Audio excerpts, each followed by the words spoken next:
My husband and his mistress died in a car crash 2 weeks ago, and yesterday I received keys to a house I'd been forbidden to enter for 30 years. I drove there this morning expecting a simple rental property. Instead, I found family photos on the walls. Richard's face smiling next to a woman who wasn't me, with 2 children I'd never seen before. By sunset, I'd discovered my entire marriage was built on a lie that destroyed more lives than just mine. If you're watching this, subscribe and let me know where you're watching from. Let me back up and explain how a widow's simple errand turned into uncovering a secret that would shatter everything I thought I knew about my life. The day Richard died started like any other Tuesday. He'd left early for a business meeting in Portland. At least that's what he told me. I was having coffee in our kitchen in Seattle when the doorbell rang at 10:30 in the morning.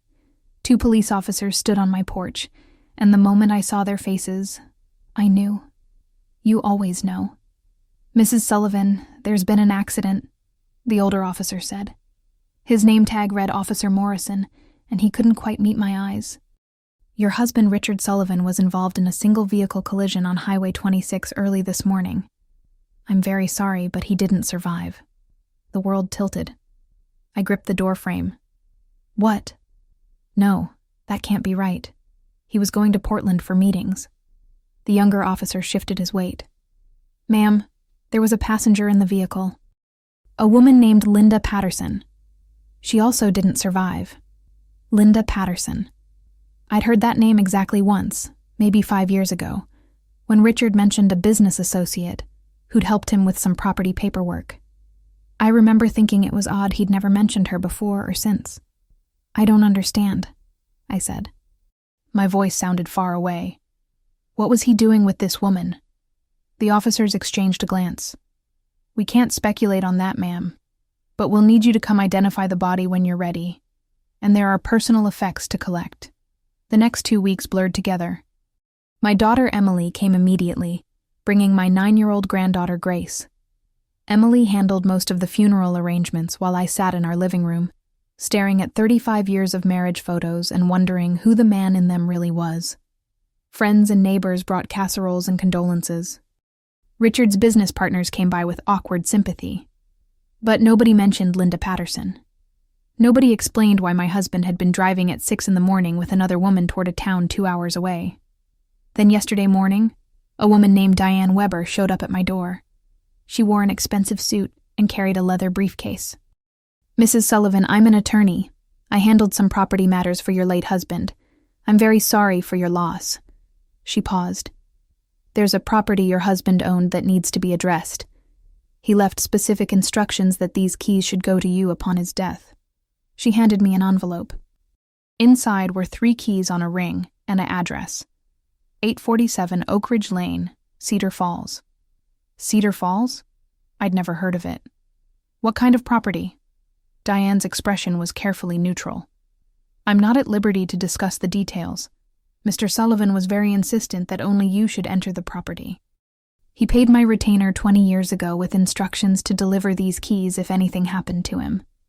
After she left, I sat at my kitchen table staring at those keys for an hour. Emily found me there when she came by with Grace. "Mom? What's wrong?" She sat down beside me. "I mean, more wrong than everything else." I showed her the keys and the address. "Your father owned a house I never knew about." Emily's eyes widened. "What? Why would Dad have a secret house?" "I don't know, but I'm going to find out." I stood up, decision made. "Can you watch Grace today? I need to take a drive." The drive to Cedar Falls took 90 minutes. It was a small town nestled in the mountains, the kind of place where everyone probably knew everyone. The GPS led me down tree-lined streets to a quiet neighborhood of well-maintained homes. Number 847 was a beautiful 2-story house with blue shutters and a wraparound porch. The lawn was perfectly manicured. Flowers bloomed in the garden beds. This wasn't some neglected investment property. Someone had been living here. My hands shook as I unlocked the front door. The first thing I noticed was how clean everything was. Fresh. Like someone had just left. I stepped into the living room and froze. Photographs covered every surface. Richard smiled at me from dozens of frames. But he wasn't alone. He stood next to a blonde woman I'd never seen before. Attractive, laughing, her arm around his waist. In other photos, 2 children appeared, a boy and a girl, growing from toddlers to teenagers across the years. Richard at a birthday party, blowing out candles with them. Richard at a beach, building sandcastles. Richard at Christmas, surrounded by wrapped presents and a tree. An entire life, a whole family, and I wasn't in any of the pictures. That's when I realized the terrible truth staring me in the face from every frame on those walls. I stood in that living room for 20 minutes, unable to move, my brain refusing to process what my eyes were seeing. These weren't old photos from before Richard met me. The children in these pictures were young. The boy looked about 30 now, the girl maybe 28. The dates on some frames confirmed it. Christmas, 2010. Nicole's high school graduation, 2011. Jake's college graduation, 2009. All dates when Richard and I were married. When Emily was growing up. When I thought I knew every detail of my husband's life. I finally moved deeper into the house, each room revealing more evidence of this impossible parallel life. The kitchen had a calendar on the wall, last year's. Appointments marked in neat handwriting. Jake's birthday dinner, 7 p.m. Nicole coming for weekend. Dr. Mitchell, 2 p.m. checkup. The handwriting wasn't Richard's. It was feminine, careful, organized. I climbed the stairs, my legs feeling like concrete. 3 bedrooms upstairs. The master bedroom was decorated in soft blues and whites. A woman's robe hung on the bathroom door, size medium. Perfume bottles lined the dresser, expensive brands I didn't recognize. In the closet, women's clothes hung neatly, conservative dresses, work clothes. And then I saw them. Men's clothes. Richard's style, his size. A leather jacket I'd never seen him wear. Shoes I didn't recognize. He'd had a whole wardrobe here. A whole life here. I sat on the bed, their bed. And that's when I noticed the framed photo on the nightstand. Richard and the blonde woman on a beach at sunset. They looked younger, maybe in their 20s. They were holding hands, laughing at the camera. Written at the bottom in faded ink. Richard and Sarah, 1985. Sarah, not Linda. My phone buzzed. Emily. Mom, are you okay? You've been gone for 3 hours. I couldn't even formulate a response. How do you text your daughter that her father had an entire secret family, that you'd been living a lie for 35 years? Instead, I stood up and continued my search. The second bedroom looked like it had belonged to a teenage boy. Sports trophies, posters of bands from the early 2000s, a navy blue comforter. Jake was stitched onto a varsity jacket hanging in the closet. The third bedroom was more feminine. Dance trophies, photos of a pretty dark-haired girl with friends, a purple bedspread. A diploma on the wall. Nicole Rose Bennett, Cedar Falls High School, class of 2011. Bennett, not Sullivan. I went back downstairs, searching for answers. In the home office, I found them. A filing cabinet held years of documents, property tax bills in Richard's name, utility bills, bank statements for accounts I'd never seen. But what made my stomach turn was the manila folder labeled Important Documents. Inside was a marriage certificate. Richard Allen Sullivan married to Sarah Marie Bennett. Date, June 15th, 1985. 3 years before Richard married me. 3 years before Emily was born. Richard had never divorced Sarah, which meant when he'd stood at the altar with me in 1988, promising to love, honor, and cherish, he'd already had a wife, already had a son. My marriage wasn't real. It had never been real. I wasn't Richard's wife. I was his second family, his secret. And suddenly, something became crystal clear. If Sarah was his legal wife, then Linda Patterson, who died with him in that crash, must have been connected to all this somehow. But how? Why were they together that morning? I pulled out my phone and called Diane Weber, the attorney who'd given me the keys. Mrs. Sullivan? She answered on the second ring. Who was Sarah Bennett? I demanded. And don't tell me you don't know. You knew about this house. A long pause. Mrs. Sullivan, I think you should come to my office tomorrow. There are things we need to discuss. Things your husband left specific instructions about. Tell me now. Sarah Bennett was Richard's wife, his legal wife. She died 2 years ago from cancer. The house in Cedar Falls was their family home. She lived there with their 2 children, Jake and Nicole, until her death. Richard continued maintaining the property after she passed. 2 years. Sarah had died 2 years ago, and Richard had never said a word, never acted any different, never mourned.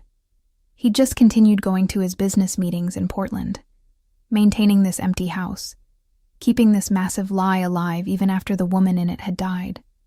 And Linda Patterson? I asked, my voice hollow. Another pause. Linda was Sarah's younger sister. After Sarah died, Linda discovered some of Richard's secrets. I believe she was demanding money to keep quiet. That's speculation on my part, but she'd been calling my office, asking questions about Richard's assets. I hung up with Diane and sat in Richard's secret office, surrounded by evidence of his double life. Linda had been blackmailing him. That's why they were together that morning. That's why they'd been on that highway, arguing, until Richard lost control of the car and killed them both. Part of me wanted to feel sympathy for him, trapped by his own lies, being extorted by his dead wife's sister. But the other part of me, the part that was growing stronger with each passing minute, felt something else entirely. Rage. I'd spent 35 years loving a man who'd lied to me every single day. I'd raised our daughter believing we were a family, a unit, complete. I'd skipped career opportunities to support his business trips. I'd moved twice for his work, leaving friends and community behind. I'd scrimped and saved, proud of our modest but honest life. And all the while, he'd been maintaining a second household, 2 children I'd never met, a legal wife who'd been dying of cancer while I'd been completely oblivious. The anger burned so hot I had to stand up, had to move. I walked through that house again, this time looking for something specific. In Sarah's dresser drawer, I found a journal. The last entry was dated March 2023, 3 months before she died. The pain is worse today. Dr. Mitchell says it won't be much longer. Richard came by this afternoon. He held my hand and cried. He promised Jake and Nicole would be taken care of. I wish I could tell them the truth about their father. But what good would it do now? They love him. Let them keep that. Some secrets should die with us. She'd known about me. Sarah had known. All those years, she'd known Richard had another family, and she'd kept his secret. Why? To protect her children? To protect herself from the humiliation? I heard a car door slam outside. My heart jumped into my throat. Through the window, I saw a blue Honda pull into the driveway. A woman in her early 30s got out, dark hair pulled back in a ponytail, wearing scrubs like she'd just finished a shift at a hospital. She walked toward the front door, keys in her hand. She was coming inside. I panicked. The front door was already unlocked from when I'd entered. I looked around frantically for somewhere to go. But it was too late. The door opened. The woman, Nicole, it had to be Nicole, stopped in the doorway. Her eyes went wide. "Who are you? What are you doing in my mother's house?" I stood there holding Sarah's journal, unable to form words. Finally, I managed, "I'm Margaret Sullivan. I'm Richard Sullivan's widow." Nicole's face went pale. "Richard? My dad? No, that's not." She stepped inside, closing the door behind her. "My dad didn't have a wife. He and my mom never married. He came to visit us, but he had his own life. His business in Seattle. He wasn't married." "Nicole," I said gently, though everything in me wanted to scream. "He was married. To me. For 35 years. We have a daughter together. Emily. She's 37. Your half-sister." Nicole grabbed the back of a chair, her knuckles white. "That's not possible. My dad wouldn't. He loved my mom. He was here all the time. Every weekend, every holiday, he was here." "Not every weekend," I said quietly. "Not every holiday. I'm so sorry, but your father had 2 families. You and your brother here in Cedar Falls, and me and my daughter in Seattle. You're lying. But her voice wavered. Why would he do that? Because he was married to your mother first, I said, pulling out the marriage certificate I'd found. In 1985, he never divorced her, which means when he married me 3 years later, he was committing bigamy. I didn't know. I swear I didn't know. Nicole snatched the certificate, her hands shaking as she read it. This says, Mom's name, and Dad's. 1985. She looked up at me, tears streaming down her face. My whole life is a lie? Our whole lives, I corrected softly. Both of us. We stood there, 2 women connected by the same man's lies, staring at each other across a living room full of secrets. Finally, Nicole wiped her eyes.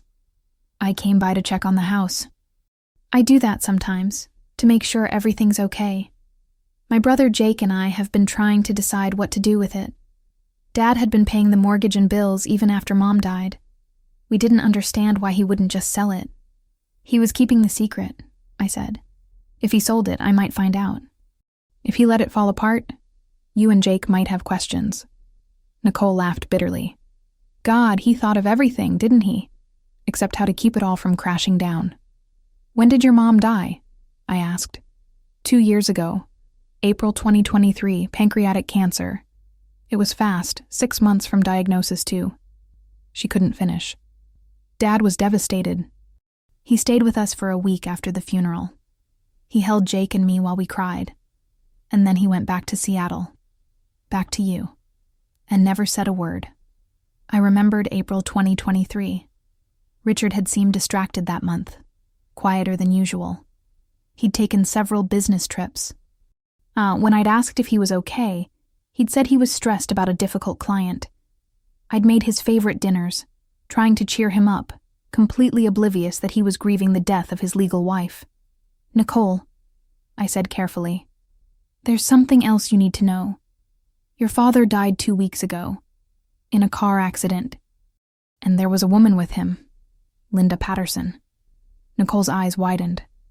Aunt Linda? She was in the car? Is she? She died too. I'm so sorry. Nicole sank into a chair. Aunt Linda. She'd been acting strange since Mom died, asking Jake and me weird questions about Dad's finances, about the house.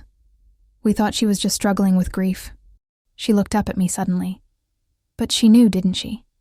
She figured it out. My husband's attorney told me Linda had been demanding money. I think she was blackmailing him. Nicole and I sat in that living room for 2 hours, piecing together the puzzle of Richard's double life. She called her brother Jake, who arrived 30 minutes later, a tall man in his early 30s with Richard's eyes and his mother's dark hair. His face went through the same range of emotions Nicole's had. Disbelief, anger, betrayal, grief. So our whole childhood was a lie? Jake said finally, his voice tight. Every time Dad said he had to leave for work, he was going back to his other family. He had a construction business, I explained. Sullivan Construction Group. That was real. He built it from nothing, working 80-hour weeks. But he split his time.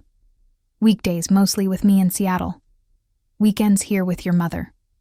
At least I think that's how it worked. I'm still figuring out the timeline. He missed a lot of our stuff, Nicole said quietly. Dance recitals, school plays. Mom always made excuses for him. Dad's working on a big project. Dad had an emergency with a client. Now I know why he couldn't be there, because he was at your daughter's events instead. The guilt hit me like a punch. Emily's childhood milestones had been Jake and Nicole's missed moments with their father. Her birthday parties, her school concerts, her high school graduation. All events Richard had attended instead of being here. We'd stolen time from each other without even knowing the other existed. I need to see everything, Jake said, standing up. Every document, every bank statement, everything Dad kept hidden. We spent the next 3 hours going through Richard's files. The picture that emerged was devastating. Richard had been splitting his money carefully between 2 households for decades.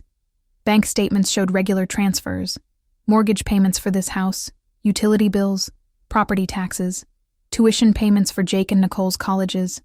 medical bills for Sarah's cancer treatment, and he'd been doing it all while maintaining our life in Seattle. No wonder we'd never had much money. No wonder he'd insisted I keep working part-time even after Emily left for college. He'd been supporting 6 people on one income.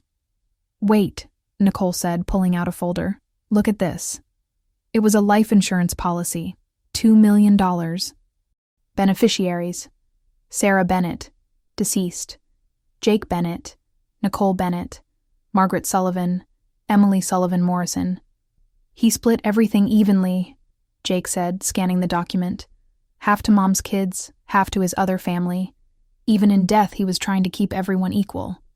"Equal?" I said, hearing the bitterness in my own voice. "Nothing about this is equal. Your mother was his legal wife. You and Nicole are his legitimate children. My daughter and I are." "What? The second family? The mistake?" "You didn't know," Nicole said firmly. "Neither did we. He lied to all of us." Jake was still reading. "There's more here. A property deed. Dad owned a third property. A small house in Bellingham. It's been rented out for 20 years. He looked up. "I bet that's where the blackmail money was coming from. Linda must have found out about the rental income. We found more records. Linda Patterson had sent multiple letters to Richard over the past 6 months. The first was sympathetic. Condolences about Sarah's death. An offer to help with the house. But they grew progressively more demanding. The final letter, dated 3 days before the accident, was explicit. "Richard, I know about Margaret. I know about Emily. I know what you've done. If you don't pay me $200,000, I'm telling everyone. Your kids, your business partners, the police. You committed bigamy. That's a crime. You'll lose everything." "So that's why they were together that morning," I said. "He was probably trying to reason with her, to buy more time. And it ended with both of them dead," Jake finished. We sat in silence, absorbing it all. Finally, Nicole spoke. "What do we do now? Do we tell people? The truth will destroy Dad's reputation." His reputation? I couldn't believe what I was hearing. He doesn't get to have a reputation. He was a liar and a bigamist who stole years from all of us. But what about Mom's memory? Nicole's eyes filled with tears. Everyone in Cedar Falls thought they were a happy couple. If this comes out, it'll destroy how people remember her. She'll be that woman who knew her husband had another family. "She did know," I said gently, holding up Sarah's journal. "I found this. She wrote about it. She knew." Jake took the journal, reading his mother's final entry. His face crumpled. Why did she stay? Why did she let him do this to her? "Maybe for you," I suggested. "Maybe she thought keeping the secret was better than the truth. That you'd rather have a father who visited than know he had another life." "She was wrong," Jake said harshly. "I'd rather have known the truth." "Would you?" I challenged. "At 10 years old? At 15? When would have been the right time to learn your father was a criminal who'd abandoned his legal wife and children for weekends and holidays while maintaining a fake marriage somewhere else?" Nicole stood up abruptly. "I need to get out of here. This house, these memories, they're all poisoned now." "Nicole, wait," I said. "We need to figure out what to do. About the house, about the insurance money, about everything." "What's there to figure out?" She grabbed her purse. "Dad's dead. The truth died with him. Let's just take the insurance money, sell this house, and try to move on with our lives." "It's not that simple," I said. "Emily doesn't know yet. I have to tell my daughter that her father was a bigamist, that she has siblings she never knew about, that her entire childhood was built on a lie. And then she'll have to meet you. And you'll all have to deal with being connected by a man who lied to everyone he supposedly loved." Jake and Nicole exchanged a look. Some unspoken understanding passed between them. "Tomorrow," Jake said finally. "Let's all take tonight to process this. Tomorrow we can figure out next steps. Exchange numbers. Maybe meet somewhere neutral to talk about everything. Decide together what to do." As I drove away from Cedar Falls that evening, I realized I'd gone there looking for answers, and found only more questions. But one thing was becoming clear.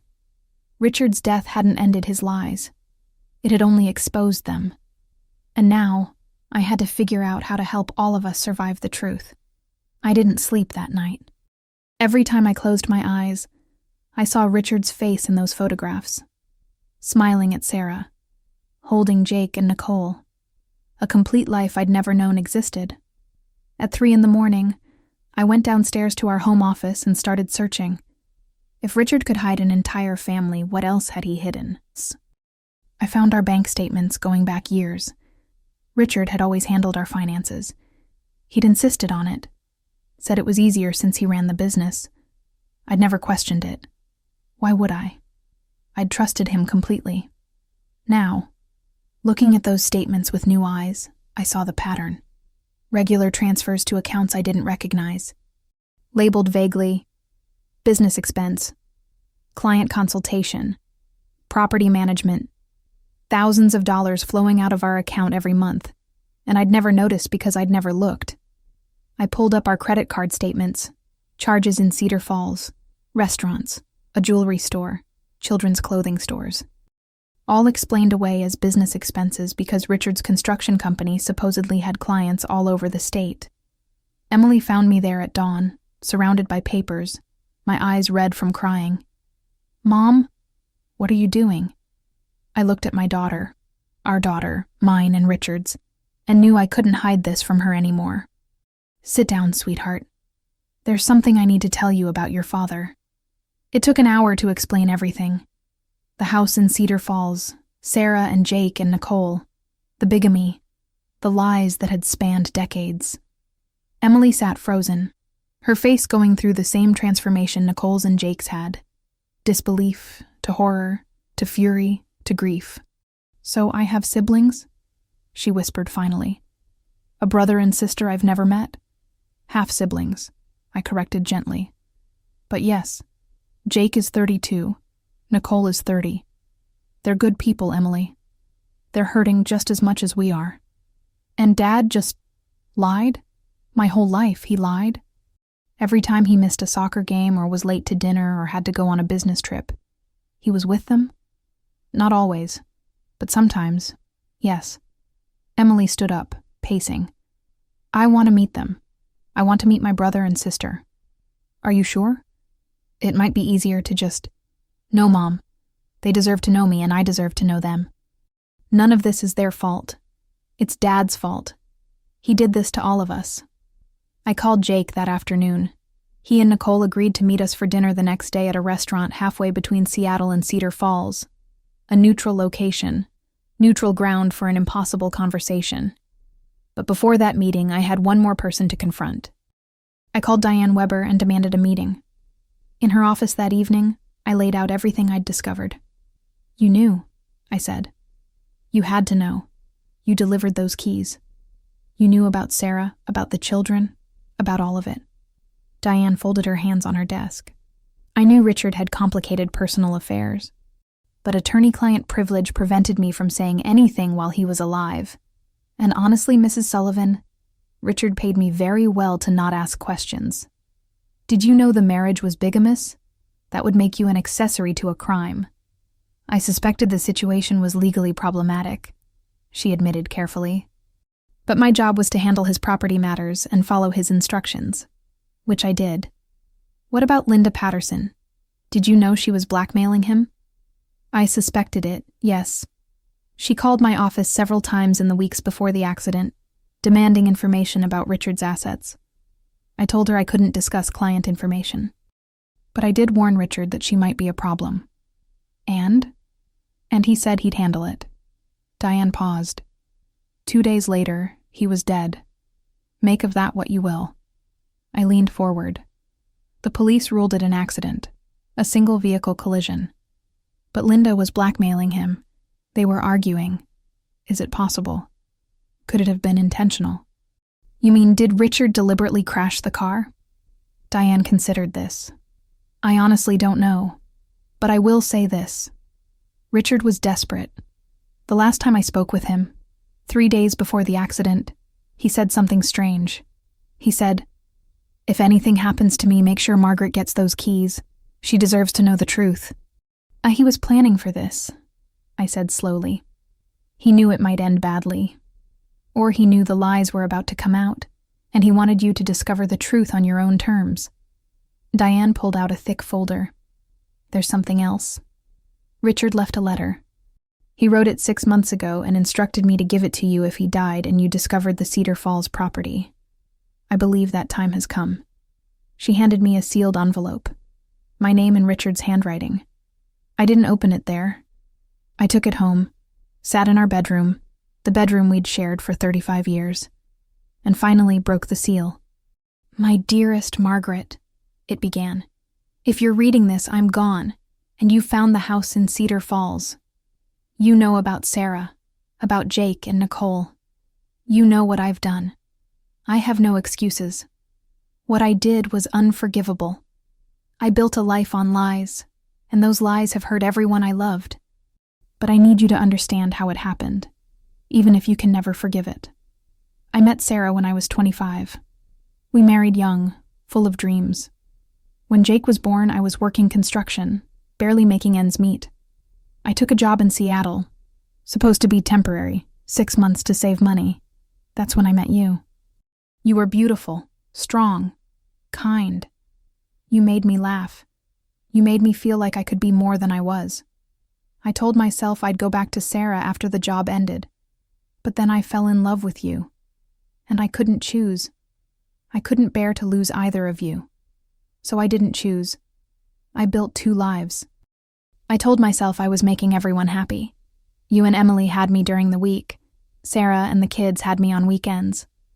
I worked 80 hours a week so I could support everyone. I missed so much.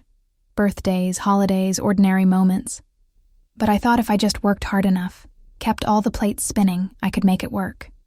I was wrong. You can't build happiness on lies. But by the time I understood that, I was trapped. Telling the truth would destroy everyone. Sarah was sick. She had cancer. She was dying. How could I abandon her then? And you and Emily, how could I tell you our marriage wasn't real? That I'd been lying every day for 30 years? So I kept lying. Even after Sarah died, I kept lying. Because the truth seemed worse than the lie. Linda figured it out. She found documents at Sarah's house after the funeral. She's been demanding money to keep quiet. I don't have $200,000. The business is leveraged. The properties are mortgaged. I've been living on credit for years, trying to keep everything afloat.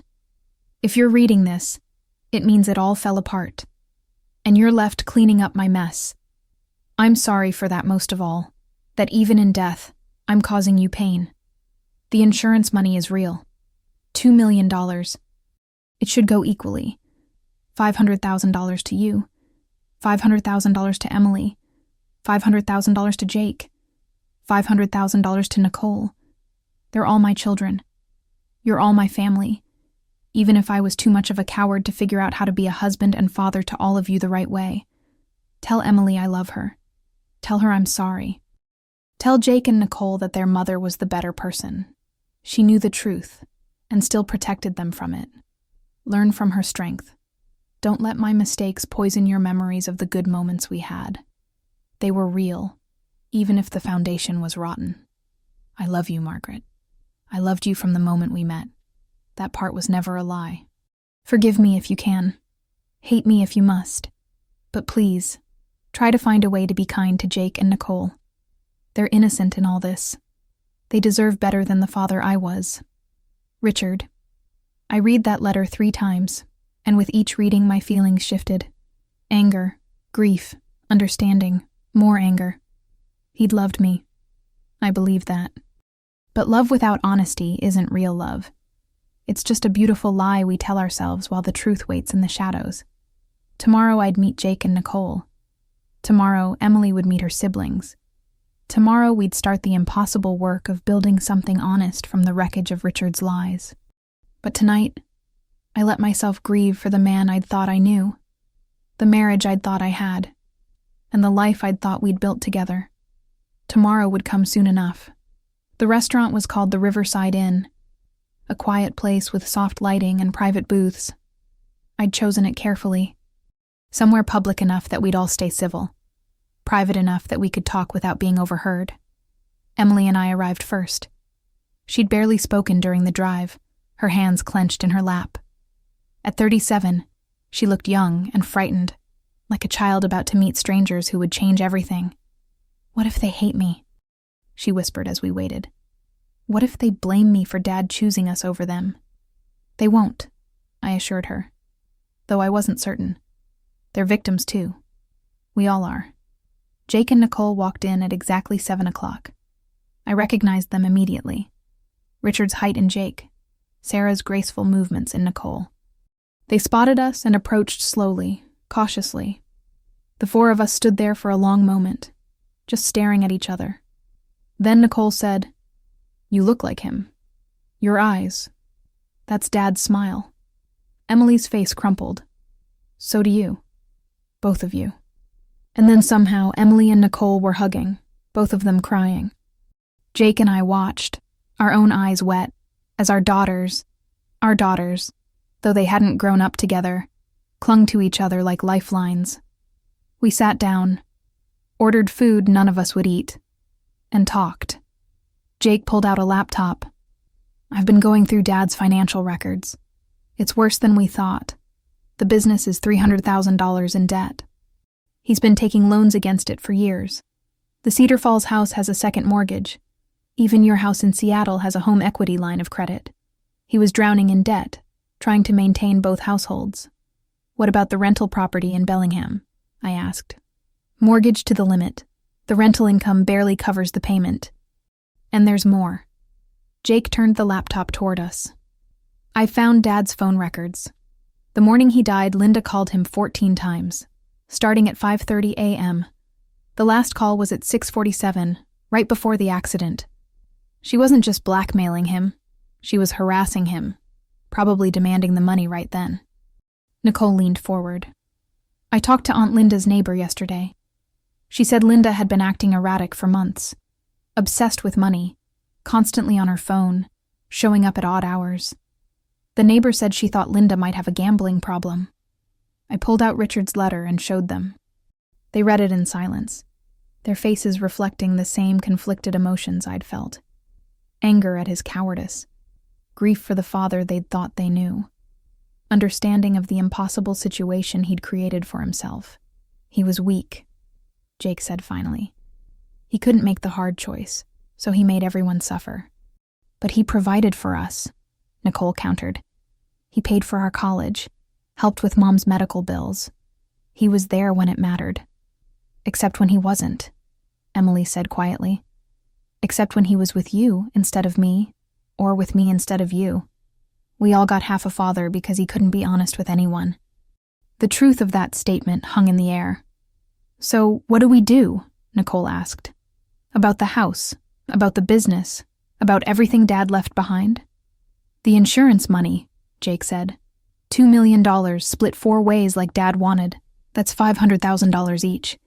It'll pay off his debts and leave each of us with something to start over." "But the bigamy," I said. "If that comes out, the insurance company might not pay. Bigamy is fraud. They could argue Richard obtained the policy under false pretenses." "Then we don't tell them," Nicole said firmly. "We file the claim, we take the money, and we let Dad's secrets die with him." "That's illegal," Emily protested. "So was what Dad did," Jake shot back. "Look, I get it. We should be honest. But who does honesty help here? Mom's dead, Dad's dead, Linda's dead.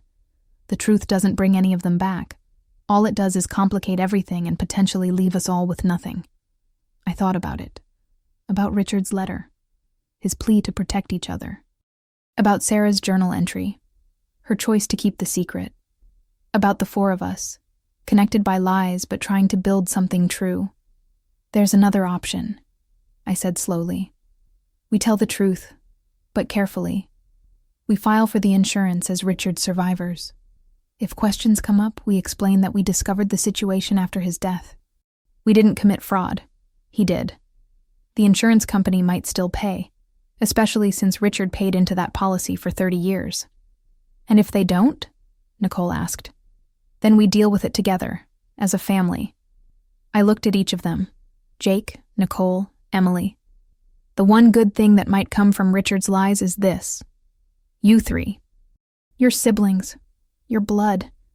Don't let his mistakes poison that. Emily reached across the table and took Nicole's hand. I always wanted a sister. Nicole squeezed back. Me too. Jake cleared his throat. So we're doing this? We're claiming each other? Despite everything? Despite everything, I confirmed. We sat there until the restaurant closed, talking about logistics and pain, about Richard's lies and our futures. By the time we left, we had a plan. File for the insurance, sell the Cedar Falls house, pay off Richard's debts, split what remained. But more than that, we had something Richard never gave us. Honesty. We knew the truth about each other. We knew the worst, and were choosing to move forward anyway. As I drove Emily home that night, she said, "Mom, do you think Dad knew that this might bring us together?" "Maybe," I admitted. In his letter, he asked me to be kind to Jake and Nicole. Maybe he hoped we'd all find each other and somehow make something good from his mess. Do you think we can? I thought about that. About Jake's careful financial planning and Nicole's fierce protectiveness. About Emily's kindness and willingness to forgive. About all of us, damaged by the same man's lies, choosing to reach across that damage and connect anyway. Yes, I said. I think we already are. But that was only the beginning. Because 2 days later, I received a call that would change everything we thought we knew about Richard's death. A detective from the Oregon State Police wanted to talk about the accident. New evidence had come to light. Evidence that suggested Linda Patterson hadn't been trying to blackmail Richard at all. She'd been trying to warn him about something far worse. Detective Sarah Brennan sat across from me in my living room, her notebook open, her expression serious. "Mrs. Sullivan, I'm reopening the investigation into your husband's accident. There are inconsistencies we initially missed." Jake, Nicole, and Emily sat with me. We'd become a unit in the past 3 days, supporting each other through the chaos of Richard's lies. Now we face this together. "What kind of inconsistencies?" Jake asked. "The brake lines in your father's vehicle showed signs of tampering. Not obvious at first. The crash damage obscured it. But our mechanic took a closer look yesterday and found evidence of deliberate cutting. Partial cuts, designed to fail under pressure. Someone wanted that car to crash." My blood ran cold. "You're saying someone murdered them?" "I'm saying it's a strong possibility." Detective Brennan pulled out her phone, showing us photos. We also recovered Linda Patterson's cell phone from the crash site. It was badly damaged, but our tech team retrieved some data. "Mrs. Sullivan, Linda wasn't blackmailing your husband. She was trying to warn him." "Warn him about what?" Nicole leaned forward. "About fraud at Sullivan Construction Group. Linda was an accountant. After her sister Sarah died, she started helping Richard organize some business paperwork. That's when she noticed irregularities. Large sums of money disappearing from the company accounts. Invoices for materials that were never delivered. Payments to subcontractors who didn't exist. Dad's business partner," Emily said suddenly. "Thomas Waverly. He's been running the company since Dad died. He came to the funeral, offered to help with everything." Detective Brennan nodded. "Thomas Waverly. We've been looking into him. He's been with Sullivan Construction for 15 years, correct?" "Since 2010, I confirmed. Richard trusted him completely. Made him a full partner 5 years ago." Linda discovered that Waverly had been embezzling from the company for at least 3 years, possibly longer. She documented everything. False invoices, shell companies, forged signatures. She called Richard repeatedly the morning of the accident because she'd found something worse. Evidence that Waverly was planning to frame Richard for the embezzlement and take over the company entirely. Jake stood up abruptly. "That son of a—" He caught himself. "Waverly killed them. He sabotaged Dad's car to stop Linda from exposing him." "We don't have proof yet," Detective Brennan cautioned. "But we're building a case. I need to ask all of you. Has Waverly contacted you since Richard's death? Has he tried to access company files or accounts? He's been at the office every day, Emily said. He told me he was taking care of things, keeping the business running during the transition. He even offered to buy out our share of the company, said it would be easier than me trying to learn the construction business. Don't sell anything to him, Detective Brennan said sharply. Don't sign anything. Don't give him access to anything. As of now, consider Thomas Waverly a suspect in a double homicide. After the detective left, the four of us sat in stunned silence. Finally, Nicole spoke. So Dad wasn't running from Linda's blackmail. He was trying to meet her, to get the evidence against Waverly. And Waverly found out, Jake continued. He knew they were meeting that morning. He sabotaged the car and made it look like an accident. We need to get into Dad's office, I said, before Waverly destroys any evidence that might still be there. The police should handle this, Emily protested. The police need probable cause, warrants, time, Jake countered. Waverly could be shredding documents right now. Mom's right. We need to get there first. 2 hours later, we stood outside Sullivan Construction Group. It was Sunday evening, the building dark. I used Richard's key. I'd found it in his belongings after the funeral. The office was on the second floor of a small commercial building. As we climbed the stairs, I felt like we were walking into danger, but also toward the truth. Richard's office looked exactly as he'd left it. Photos of projects on the walls, blueprints scattered across his desk, and in the corner, a filing cabinet marked private. Jake went straight for it. Locked. Did Dad have a key? I pulled out Richard's key ring. The third key fit. Inside, we found folders meticulously labeled Waverly, concerns, financial discrepancies, attorney consultations. He knew, I whispered. Richard knew Waverly was stealing from him. Nicole opened the Waverly folder. Inside were copies of invoices, bank statements, email printouts. Richard had been building his own case against his partner. Notes in his handwriting. Thompson Materials, verify delivery. JK Contractors, no such company exists. Account transfers, trace destination. Look at this, Emily said, holding up a document. Dad met with a lawyer 2 weeks before he died. He was planning to file charges against Waverly and dissolve the partnership. Did Waverly know? Nicole asked. He had to, Jake said. That's why he acted. He was about to lose everything. The business, his reputation, potentially his freedom. So he eliminated the threat. I found something else in the back of the drawer, a thumb drive taped to the bottom.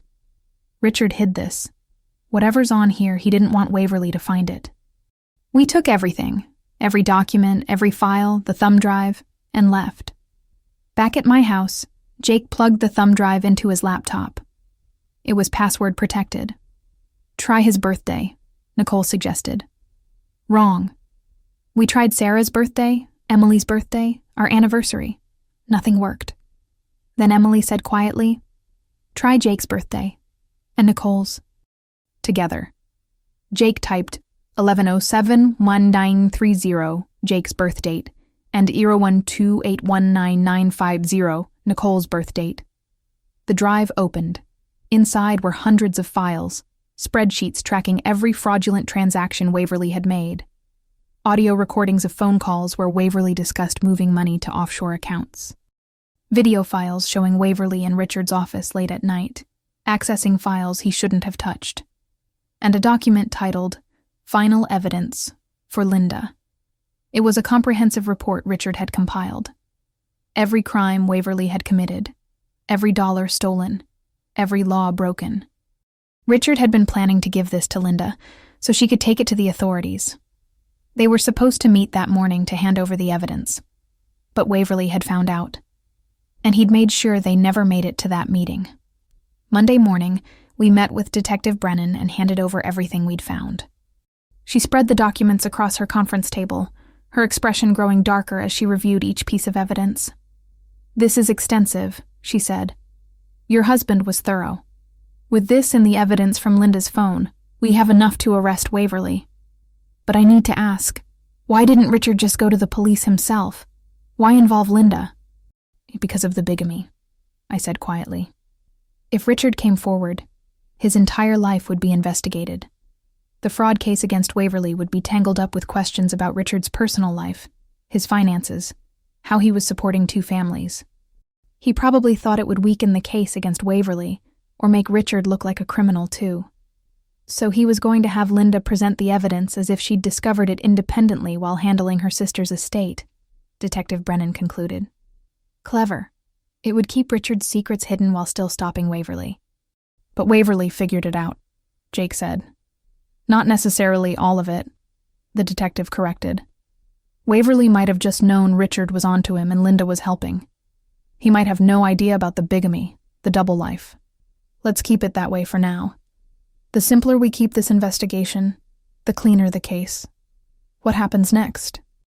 Emily asked. I'm bringing Waverly in for questioning today. With this evidence, I'm confident we can get an arrest warrant. But I need you all to stay away from him. If he realizes you've been gathering evidence, he could become dangerous. We agreed and left. But as we walked to our cars, Jake's phone rang. He answered, his face going pale. That was the office manager at Sullivan Construction, he said. There's a fire. The entire building is burning. We raced across town. Fire trucks surrounded the building, water arcing into the flames. The fire chief stopped us at the perimeter. You can't go any closer. The second floor is completely engulfed. That's our father's office, Nicole said. Was anyone inside? Building was supposed to be empty on Monday morning, but a witness saw a man leaving right before the fire started. Mid-50s, business suit, drove away in a black Mercedes. Thomas Waverly drives a black Mercedes, I said.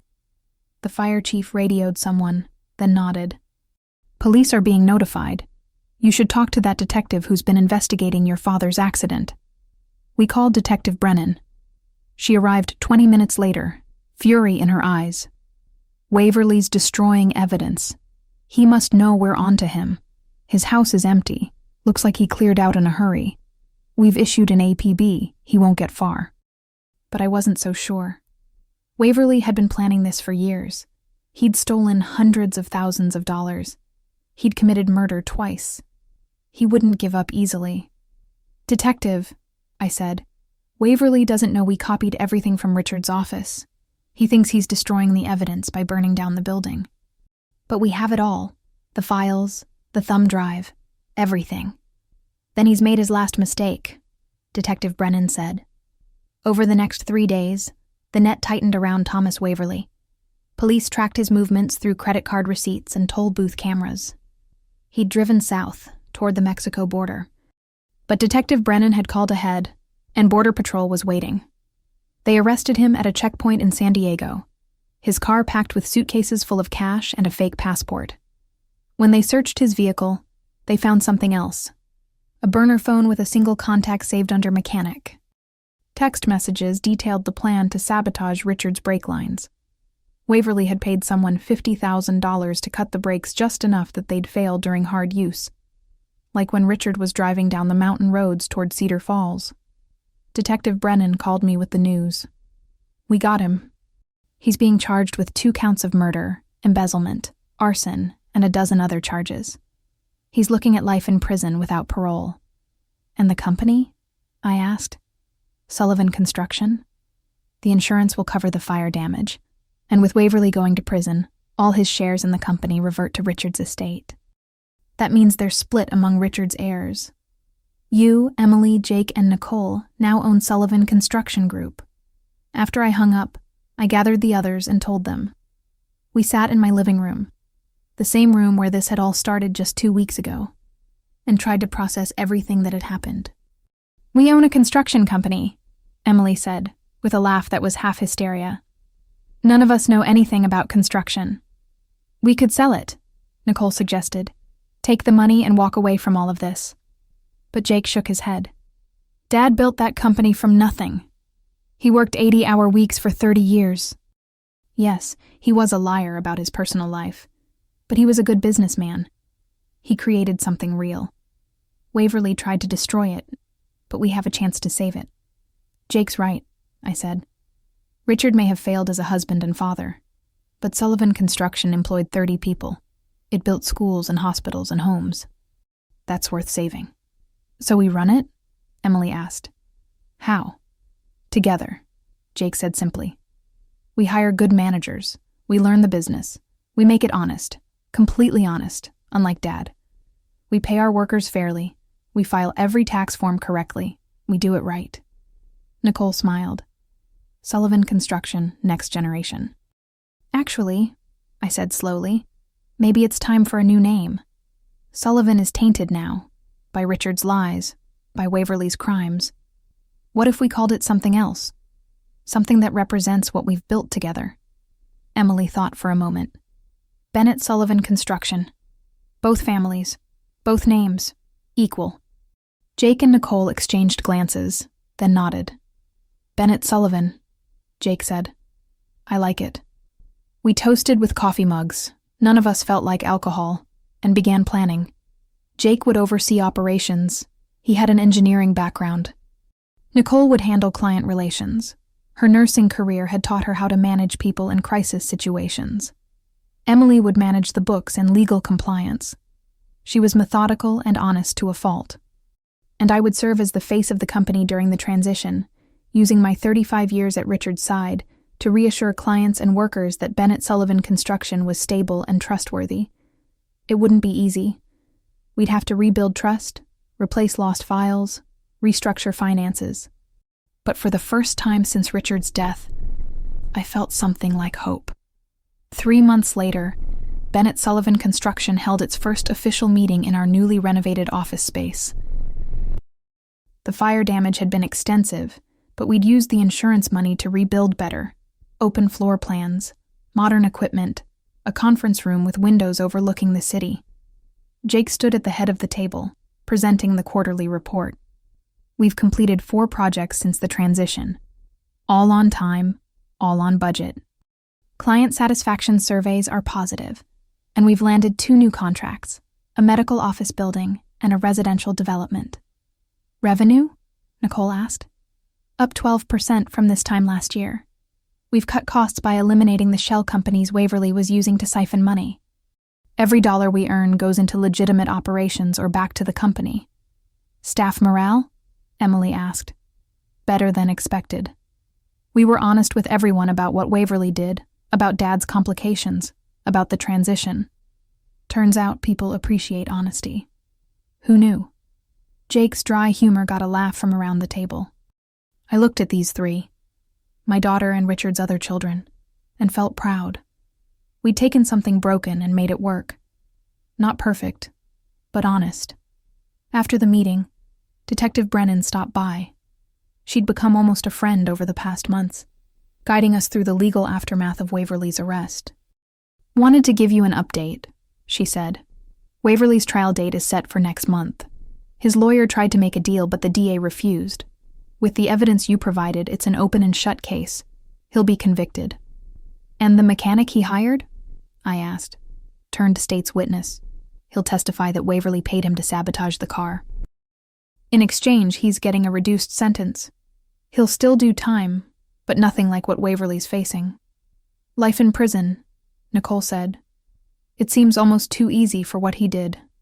Justice isn't always proportional to the crime, Detective Brennan said. But it's something. Your father and Linda will have their names cleared.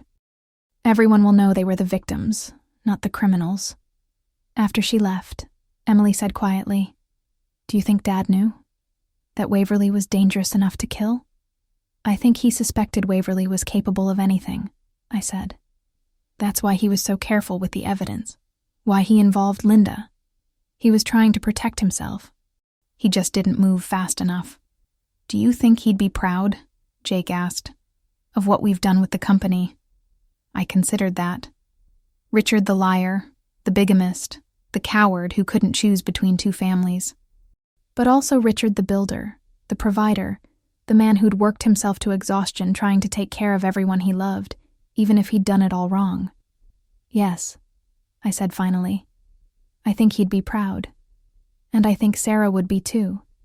We've taken their mistakes and made something better. The insurance money had come through, $2 million, split 4 ways as Richard had wanted. We'd each received $500,000. Emily was using hers to buy a house and start a college fund for Grace. Jake had paid off his student loans and was investing the rest. Nicole had donated part of hers to cancer research in Sarah's name and was saving the rest. I'd used mine to pay off the mortgage on my Seattle house and to fund the company's renovation. The rest I'd put in trust for Grace and any future grandchildren. Blood money, in a way. Richard's lies had funded our new beginning. But we were making it mean something good. One evening, Nicole called me. "I've been thinking about something. About Mom, Sarah. She knew about you and Emily. She knew Dad was living a double life. And she never said anything. She protected you," I said. "She let you keep your father, even if it meant sharing him. But what about her? What did she get out of the deal? Years of loneliness, knowing the man she loved was with another family half the time. Dying of cancer, while Dad played house with 2 sets of children. Where was her protection? I didn't have an answer for that. Sarah Bennett had been a casualty of Richard's lies just as much as the rest of us. Maybe more, because she'd known the truth and suffered in silence. "I want to visit her grave," Nicole said. "Will you come with me? You and Emily?" The next Saturday, the 3 of us drove to Cedar Falls Cemetery. Sarah's grave was in a peaceful corner, under an oak tree. The headstone read, "Sarah Marie Bennett, 1963-2023, beloved mother. Forever in our hearts." We brought flowers, white lilies, Sarah's favorite according to Nicole. As we stood there, I tried to imagine what Sarah had felt, knowing about me and Emily. Had she hated us, pitied us, seen us as victims of Richard's lies just as she was? "I'm sorry," I said to the headstone. "I didn't know about you. If I had known, I never would have. I never wanted to hurt anyone." "She knew that," Nicole said. In her journal, she wrote that she didn't blame you. She blamed Dad. She said you were probably a good person who deserved better than half a marriage to a liar. Emily wiped her eyes. "I wish I could have met her. My dad's wife. My brother and sister's mom." "She would have liked you," Jake said. He'd joined us, coming from work. "Mom liked honest people. She would have appreciated how hard you're trying to make things right." We stood there together. 4 people connected by lies but bound by truth. Sarah's grave was a reminder of the cost of Richard's deception. A woman who died knowing her husband had betrayed her, but protecting her children anyway. As we left, Nicole turned back once more. "Thank you, Mom," she said softly, "for being stronger than Dad ever was." The call came on a Tuesday afternoon in March, 6 months after Richard's death. I was at the Bennett Sullivan office, reviewing contracts with Emily, when my phone rang. Unknown number. "Mrs. Sullivan, this is Janet Morrison from County Hospital. I'm calling about Richard Sullivan's medical records. We need to speak with you about a billing discrepancy." "Medical records? What kind of discrepancy?" "It's complicated. Could you come to the hospital? There's something you need to see in person." Emily and I drove to the hospital confused. The billing coordinator met us in her office, a thick folder on her desk. "Mrs. Sullivan, your husband had a standing appointment at our cardiology department, every month for the past 5 years.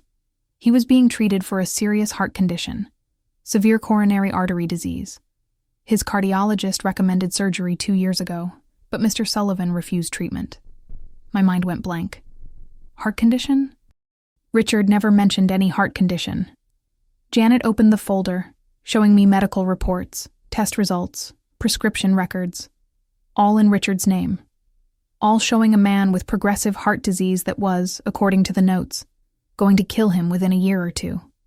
"I don't understand," Emily said. "Why wouldn't Dad tell us he was sick?" "There's more," Janet said. She pulled out another document. "Your husband changed his medical directive 6 months before his death. Previously, you were listed as his healthcare proxy. He changed it to Linda Patterson." "Linda?" I felt like the ground was shifting beneath me. Why would he make his wife's sister his healthcare proxy instead of me? "I was hoping you could tell me." But there's something else you should know. Mr. Sullivan's last appointment was 2 weeks before the accident. His doctor told him his condition had deteriorated significantly. He had maybe 6 months to live, possibly less. The doctor strongly recommended immediate surgery, but your husband refused. He said, and I quote from the notes, "It's too late for that. I need to fix other things first." Emily and I sat in my car in the hospital parking lot, trying to process this new information. Richard had been dying. He'd known he was dying. And he'd kept it secret, just like everything else. "That's why he wrote the letter," Emily said slowly. "That's why he compiled all that evidence against Waverly. That's why he made sure the life insurance was in order and set up the meeting with Linda. He knew he was running out of time. He was trying to fix everything before he died, I realized. Expose Waverly, protect the company, make sure we'd all be taken care of. Maybe he was planning to finally tell the truth about the bigamy. But Waverly acted first," Emily continued. "He sabotaged the car before Dad could execute his plan." I pulled out my phone and called Detective Brennan. When I told her what we'd learned, she was silent for a long moment. "That changes the timeline," she said finally. "Richard was preparing for his death. He was getting his affairs in order. The meeting with Linda that morning. What if it wasn't just about the evidence against Waverly? What if he was planning to confess everything? Tell her the full truth about his double life, about you and Emily. Why would he do that?" I asked. "Because Linda was Sarah's sister. If Richard was going to die anyway, maybe he wanted to come clean. Apologize. Ask for forgiveness. And maybe Waverly found out about that meeting and panicked. If Richard told Linda everything, and Linda went public, it wouldn't just expose the bigamy. It would invite scrutiny into the business finances. That's when Waverly's embezzlement would be discovered. So, Waverly killed them to keep all the secrets buried," Emily said. "Not just his crimes. Dad's crimes too." Detective Brennan sighed. "It makes sense, and it explains the urgency. Waverly knew Richard was dying. He knew once Richard was gone, there'd be investigations, audits, all kinds of attention on the company. He needed Richard to die quietly, in a way that looked accidental, before Richard could confess anything or set up any posthumous revelations." After we hung up, I sat there, my head spinning. Richard had been dying. All those months I'd thought he was just stressed about work. He'd been dying, living with the knowledge that his time was running out, trying desperately to fix the unfixable before the end.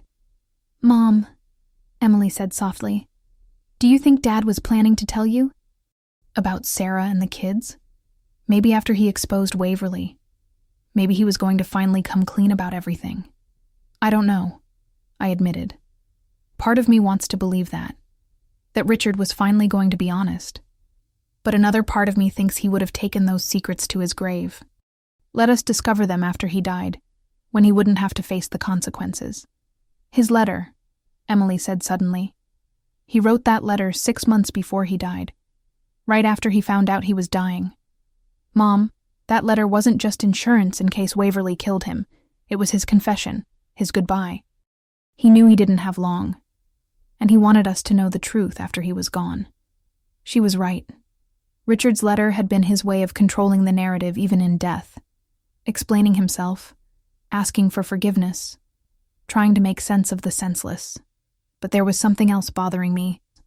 Why did he change his healthcare proxy to Linda? Emily thought about it. Maybe because you would have insisted on surgery. You would have fought to keep him alive. But Linda knew about Sarah. If Richard needed medical decisions made, Linda would understand the complications of his double life. She'd know that putting him in a hospital would raise questions about his insurance, his finances, his family situation. So he chose the person who knew his secrets, I said, instead of the person who loved him. We drove home in silence. That evening I called Jake and Nicole and told them everything. We had another piece of the puzzle now. Richard hadn't just been living a lie. He'd been dying while living that lie, scrambling to fix everything before time ran out. He didn't tell us Mom was dying until the very end, Nicole said, her voice tight. He kept that secret for months, too. Said he didn't want to worry us. Turns out he was dying right along with her. 2 people drowning, Jake said quietly, and neither one telling anyone they couldn't breathe. The next day, Detective Brennan called with more news. Waverly's lawyer tried to use your father's medical condition as part of his defense. Claimed that Richard was impaired by his heart condition, that his evidence against Waverly couldn't be trusted, that Richard might have been confused or paranoid because of medication.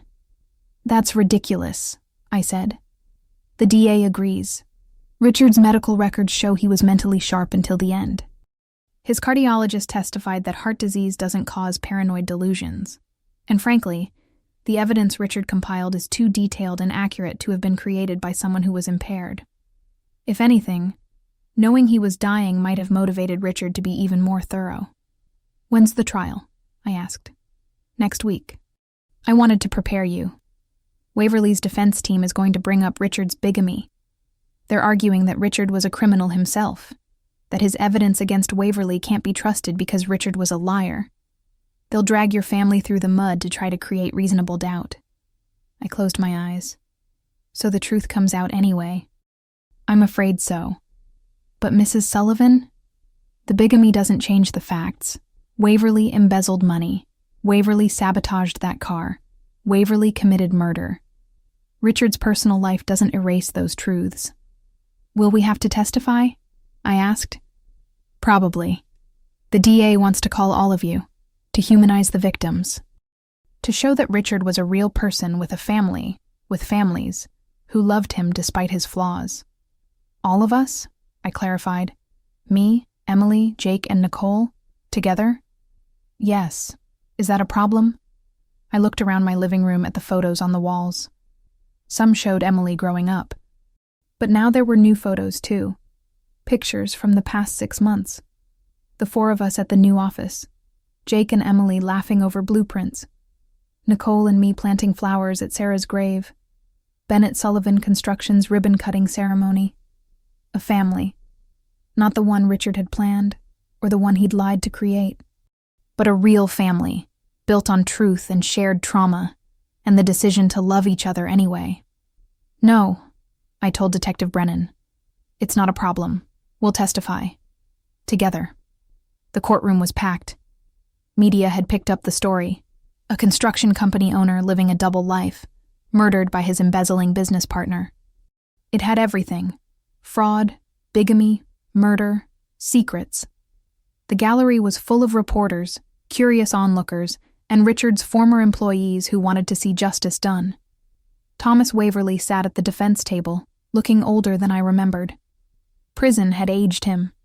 His expensive suits were gone, replaced by an ill-fitting jacket. He didn't look at us as we entered. Me, Emily, Jake, and Nicole, sitting together in the front row. The prosecution's case was overwhelming. Financial records showing years of embezzlement. Text messages detailing the plan to sabotage Richard's car. The mechanic's testimony about cutting the brake lines. Linda's phone records showing she'd tried to warn Richard dozens of times. Richard's thumb drive with all his meticulously documented evidence. Waverly's defense tried their best. They argued Richard had been impaired by his heart condition. They brought up the bigamy, painting Richard as a liar who couldn't be trusted. They claimed the brake line damage might have been from the crash itself, not sabotage, but none of it worked. The evidence was too strong. The truth was too clear. On the 5th day of trial, the prosecution called me to testify. I walked to the witness stand, hand on the Bible, and swore to tell the truth, something Richard had never managed to do. The prosecutor was gentle. Mrs. Sullivan, can you describe your relationship with Richard Sullivan? I thought I was his wife, I said clearly. I thought we had a marriage, a family, a life together. I didn't know he had another family until after his death. How did you feel when you discovered the truth? Betrayed, angry, lost. But also determined to make something good come from the lies. Richard's other children, Jake and Nicole, they're not responsible for their father's choices. Neither is my daughter Emily. So we decided to honor what was good in Richard by building something honest together. The defense attorney cross-examined me, trying to shake my story, suggesting I'd known about the bigamy all along, but I held firm. The truth was simple. I'd been fooled by a man I loved. There was no shame in that. Emily testified next, describing her father with heartbreaking honesty. He was a good dad in a lot of ways. He came to my soccer games. He helped with homework. He taught me to be strong. But he also taught me, without meaning to, that love requires honesty, and he failed at that. Jake and Nicole spoke about Sarah, about growing up with a part-time father, about discovering they'd been lied to their entire lives. Nicole cried on the stand. My mother protected us from the truth. She knew Dad had another family, and she never told us because she didn't want us to hurt. She took that pain herself, and when she was dying, Dad was with her. But he was also with Margaret and Emily. Even in the worst moment of Mom's life, she had to share her husband. The courtroom was silent. Even the judge looked moved. The defense called Waverly to testify in his own defense. It was a mistake. Under cross-examination, he fell apart. You discovered Richard was dying, the prosecutor said. You knew he was getting his affairs in order. You knew he'd compiled evidence of your embezzlement. So you had his car sabotaged, didn't you? I didn't. That's not... Waverly stammered. Linda Patterson called you the night before the accident. We have phone records. What did she say? She was hysterical. She said Richard was going to confess everything. About the families, about the bigamy. She said it would trigger investigations that would expose me. So you decided to kill them both? No, I just wanted to stop them. I thought if Richard's car failed, he'd be injured, maybe scared enough to back off. I didn't mean for them to die. The courtroom erupted. The judge called for order. But the damage was done. Waverly had just confessed to murder. The jury took 4 hours to deliberate. When they returned, their verdict was unanimous. Guilty on all counts. 2 counts of first-degree murder, embezzlement, fraud, arson, everything. The judge sentenced him to life in prison without possibility of parole. 2 consecutive life sentences. 1 for Richard, 1 for Linda. As the bailiffs led Waverly away, he finally looked at us. At me and Emily, at Jake and Nicole. I'm sorry, he said. I never wanted anyone to die. But they did, I said coldly. Because you were too much of a coward to face the consequences of your own crimes. Outside the courthouse, reporters swarmed us. Emily stood close to me, Jake and Nicole on my other side. We'd agreed to make one statement, together. Richard Sullivan was our father, Emily said. He was flawed. He made terrible choices. He hurt people we love. But he also built something real, a company that employed good people and built important things. Thomas Waverly tried to destroy that legacy. Instead, we've reclaimed it. Bennett Sullivan Construction will continue, run honestly and ethically, honoring what was good in our father while acknowledging what wasn't. What about the bigamy? A reporter called out. Our father committed a crime, Jake said firmly. We acknowledge that. We don't excuse it. But he also paid a terrible price. He lived in fear of discovery. He lost years with all of us because he was always hiding, and he died knowing he'd failed the people he loved most. That's punishment enough. Are you a family now? Another reporter asked. Nicole smiled. We are. Maybe not in the traditional way, but we're honest with each other. We support each other. We're building something together. That's more family than many people ever have. We left the courthouse together and went to dinner at a small restaurant away from the cameras. The 4 of us, plus Detective Brennan, who'd become a friend through all of this. To truth, I said, raising my glass. To second chances, Emily added. To family, Jake said, however we define it. To Mom and Dad, Nicole said softly. May they rest in peace, knowing we're okay. We drank, we ate, we talked about the future. Bennett Sullivan Construction was thriving. We'd paid back Richard's debts, restructured the company finances, and landed contracts for 3 major projects. Jake had proposed to his longtime girlfriend. Nicole was applying to medical school. Emily was pregnant with her 2nd child. Life was moving forward. Later that night, I went to Cedar Falls one last time, to the house where I'd discovered Richard's secrets. It was empty now. We'd sold it to a young couple with 2 kids. They'd be happy there. They'd fill it with honest love and real memories. I stood on the porch, looking at the windows where Richard's 2 lives had collided, and I realized something. Richard had been so afraid of losing one family that he'd tried to have 2. But in doing so, he'd never really had either. He'd been a ghost in both houses, never fully present, always hiding. But we, his children and his wives, biological and legal, we'd done what Richard couldn't. We'd chosen truth over secrets. We'd built a real family from the wreckage of his lies. We'd forgiven each other for the sins we hadn't committed, and found love in unexpected places. As I drove home, I passed the cemetery where Richard and Sarah were buried. Side by side now. We'd arranged for Richard to be moved next to Sarah in Cedar Falls. It seemed right that they should rest together. The 2 people whose love story had been so complicated and so tragic. I forgive you, I whispered as I passed. Both of you, for the lies, for the pain, for everything. You did your best, even when your best wasn't enough. Now rest.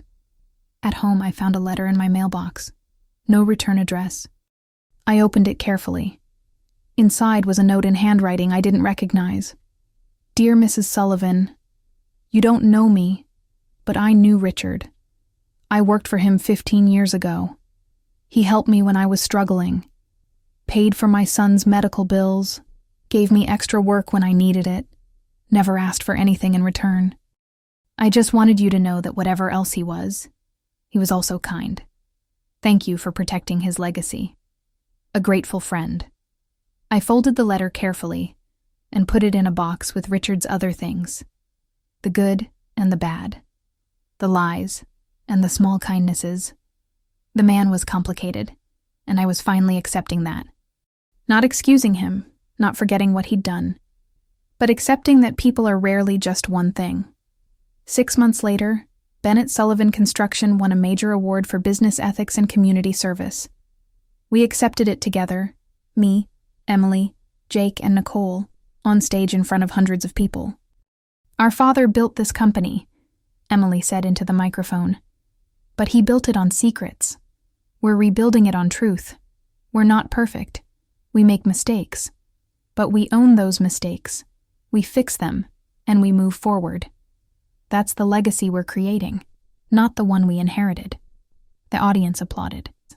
And as I stood there with Richard's 3 children, my daughter and her half-siblings, I realized we'd done the impossible. We'd taken the worst of Richard's lies and created the best kind of family.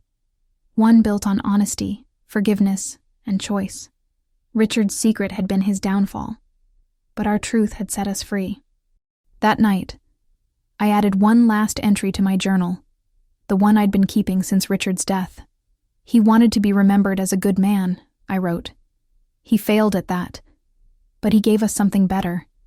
He gave us each other. And in the end, maybe that's the only thing that matters. Not the lies we're told, but what we build from the truth. I closed the journal and looked around my living room. Photos of all of us covered the walls now. The old family and the new. The lies and the truth. The pain and the healing. Richard Sullivan had lived 2 lives and died with both. But we, his survivors, had built one honest life together. And that was enough.